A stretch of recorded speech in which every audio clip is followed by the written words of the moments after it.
At an auction, the most expensive wine in the world was sold for an astonishing $558,000. However, today, the most expensive wine available in stores is priced around €25 per bottle. But how is wine with such exceptional value made? To find out, let's visit the Red facilities in Spain, the producer of the most exclusive and expensive wine on the planet. The history of wine goes back thousands of years. It began during the Neolithic period around 6,000 years before Christ in the Caucasus region, where the first grapevines were cultivated and wine was stored in clay jars called cuivreries. From there, wine spread to the ancient civilizations of Egypt and Mesopotamia, where it was a luxury item used in religious ceremonies. The Phoenicians carried it across the Mediterranean, introducing it to Greece, where it was associated with the god Dionysus and expanded to other regions. Under the Roman Empire, wine became widely popular and more refined, reaching every corner of the empire. After its fall, medieval monasteries preserved and improved winemaking techniques, especially in Europe. During the modern era, wine crossed the Atlantic with European colonizers, finding a new home in the Americas. However, in the 19th century, the phylloxera plague devastated European vineyards. The solution was to graft European vines onto resistant American roots. Today, wine is a global product, with technological advances that have greatly improved its quality. But what is the process behind the best bottle of wine in the world? It all begins with planning the terroir, which is like the DNA of the wine. It's not just about the soil, but also the climate and the topography of the place. Imagine the terroir as the personality of the wine. If the climate is too warm, the grapes ripen quickly, resulting in wines with higher alcohol levels. If it's cooler, the grapes keep their acidity, giving more balanced wines. A good terroir is like the perfect home for the grapes, giving them everything they need to grow at the highest quality. Before planting, the soil needs careful preparation. This process is called deep tilling. It involves working the earth at a deep level to remove large stones and old roots that could compete with the vines for nutrients. The goal is to create a clean and optimal environment for grape growth, ensuring that the soil is in the best possible condition. Once the soil is ready, the planting of the vines begins. This step uses a technique called row alignment, which involves placing the plants in perfectly organized lines. Young vines, known as rooted cuttings, are placed into holes made with a wooden auger. This step requires great precision, since proper spacing and alignment are essential for efficient vineyard management. In fact, some modern wineries use laser technology to ensure each vine is placed in the exact right spot. However, the true secret of Red lies in their century-old vines, plants over 100 years old that still produce exceptional grapes used for their finest wines. These special vines are reserved for their premium lines, while their more affordable wines follow the same careful process, but with younger plants. In winter, when the vines are dormant, pruning begins. This involves cutting away old shoots and leaving only 3 arms per vine, each with 2 buds. Pruning not only strengthens the plant, but also controls the number of grapes it will produce. Fewer grapes mean more concentrated flavour, which is a key to producing high-quality wines. This is one of the secrets behind the finest bottles. At the end of winter, the vineyard is fertilised.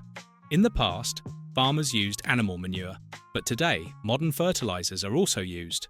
Fertilizing gives the vines the essential nutrients they need to grow healthy and strong. Without it, the grapes wouldn't have the energy to reach their full potential and become an exceptional wine. In some wine regions, sheep are still used to fertilize the soil. These animals not only provide natural compost, but also help control weeds. It's a natural and effective way to keep the vineyard in perfect shape. Taking care of the vineyard is an essential task that requires constant attention and specific techniques to ensure that the vines grow healthy and produce high-quality grapes. Like any other plant, vines are vulnerable to diseases and pests. 2 of the most common and damaging threats are downy mildew and powdery mildew, fungi that can ruin an entire harvest in a short time. To fight them, growers use plant protection treatments. Some methods are traditional, like Bordeaux mixture, which is made of copper sulfate and lime and acts as a fungicide. Other methods are more modern, such as mechanical sprayers that distribute the treatments evenly and efficiently. These techniques protect the vines and help the grapes grow in good condition. In summer, when the vines are in full growth, pruning and defoliation take place. This process involves cutting the longest shoots and removing excess leaves. The goal is to make sure the grapes get enough sunlight and airflow, which are both essential for proper ripening. If there are too many leaves, the grapes can stay in the shade, which affects their development and quality. This practice also helps control the strength of the vine and improves the concentration of flavour in the grapes. Irrigation is one of the most important parts of vineyard care. Controlling the amount of water the vines receive is crucial, especially during dry periods. If the vines get too much water, the flavour of the grapes may become diluted. If they get too little, the plant can become stressed and its growth can be affected.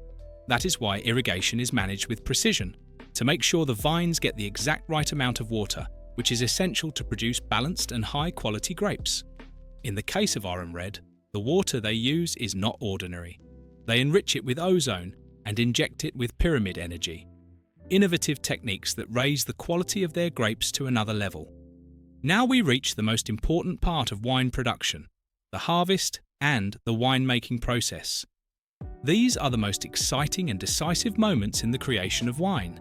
Everything starts by determining the perfect moment when the grapes are fully ripe.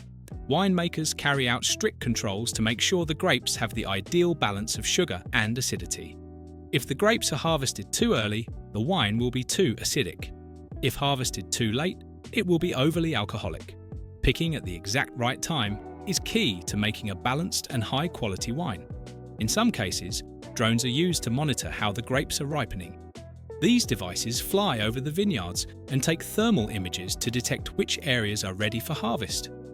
Once the grapes are ready, the picking begins. This process can be done by hand or with machines. In manual harvesting, workers cut the bunches with special knives and place them in baskets. It is a job that requires care and precision, and it is especially valued in high-end vineyards. In mechanical harvesting, machines shake the vines so the grape clusters fall onto a moving belt. This method is faster and more efficient, but less traditional. After the harvest, the grapes are quickly taken to the winery in special containers to avoid being crushed or oxidized, which could harm their quality. This step is crucial to preserve the characteristics of the grapes and ensure they arrive at the winery in perfect condition. Once inside the winery, the winemaking process begins. The grapes are unloaded into hoppers and pass through a destemmer, which separates the grape berries from the stems. The stems can add bitter flavors to the wine, so removing them is important. Then, the grapes are gently crushed to release the juice, known as must. In the case of red wine, the must ferments together with the skins, seeds, and pulp. This step is crucial because the skins give the wine its color, aromas, and tannins, which are the components that provide structure and complexity. The must is fermented in stainless steel tanks or wooden vats. During this process, yeasts transform the sugar in the must into alcohol, a fundamental step in wine creation. For red wine, the must and skin stay in contact for several days in a process called maceration. This allows for the extraction of even more colour, aromas, and tannins. The length of this contact directly affects the intensity and character of the wine. Finally, after fermentation, the solid paste known as pomace is pressed to extract the remaining wine. This wine is usually more concentrated and tannic, adding greater depth to the final product. After fermentation, the wine is still not ready. For red wines, a second fermentation takes place, called malolactic fermentation. This converts malic acid, which is sharp like the acid in green apples, into lactic acid, which is softer like the acid found in yogurt. This process softens the flavour and gives the wine a smoother texture, helping the flavours blend together and making it more balanced. Next, the wine is transferred to oak barrels for aging. During this period, the wine absorbs unique aromas and flavours, like vanilla, spices, or toasted notes, depending on the type of oak and the length of time spent in the barrel. The aging time varies according to the wine's category. Crianza wines spend at least 6 months in barrels, reserva wines 1 year, and Gran Reserva wines a minimum of 2 years. This process adds complexity and elegance, preparing the wine for its final stage. Interestingly, oak barrels not only add flavour to the wine, but also allow it to be slowly oxygenated. This lets the wine breathe and soften over time. Some wineries use new barrels for premium wines, while others reuse old barrels for lighter wines. After the barrel stage, the wine still needs time to age in the bottle. During this resting period, the wine reaches its ideal maturity, allowing the flavours to naturally integrate and become more balanced. Then comes bottling, a crucial step where the wine is prepared for its final presentation. First, it is filtered and clarified to remove any impurities and ensure that it is clean, bright, and ready to be enjoyed. After that, it is bottled in modern facilities where strict hygiene and quality are maintained at every step of the process. Finally, labels are applied, showing the origin, grape variety, and harvest year, giving the wine its unique identity and preparing it for release into the market. Once bottled, the wine is stored under controlled temperature and humidity to preserve its quality and characteristics. Then, it is carefully transported to local and international markets, sometimes maintaining a cold chain to ensure it arrives in perfect condition.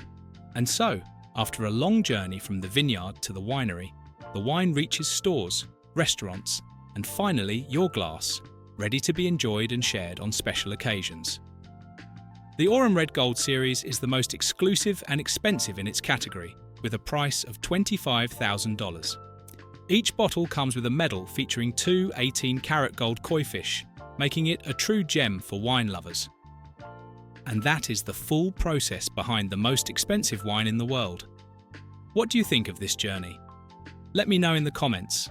If you enjoyed the video, don't forget to like and subscribe so you won't miss the next one.